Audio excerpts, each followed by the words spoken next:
Foundation Galactic Frontier tips and tricks. Some strategies or things you can put in mind if you have just started a game. Since over here we have just created another and a new account.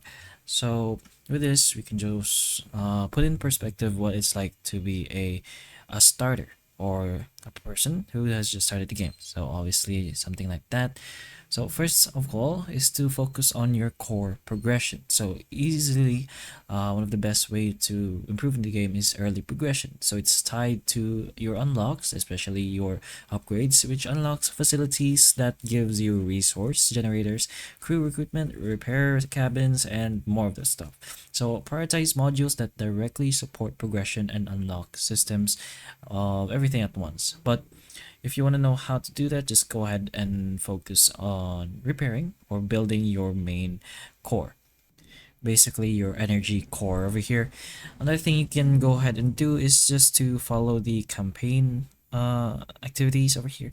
It's going to be here on the task section. So it's best to do this since it's pretty much leveled to what progression you are going with. So if you just started, then just go ahead with that since it's going to help you progress in the game. And also one of the best things you can do as a beginner is to join an alliance, or in our case it's going to be a guild. Joining a guild is actually very good since, especially if they're active, it gives you construction speeds, helps you with research, you have access to the guild events and rewards, and the guild shop. So with the Alliance War support, there's going to be guild coordination that multiplies your power faster than basically just playing all by yourself. So go ahead and join a guild, and not just any random guild, make sure it's an active one.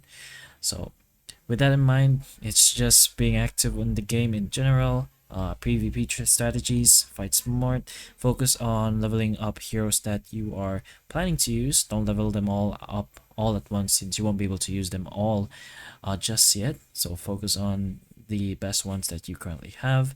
But those are a few things you can put in mind in just starting up in your game. So hopefully the information of this video can help you, and if it can, please like and subscribe for more videos like this, and that's all.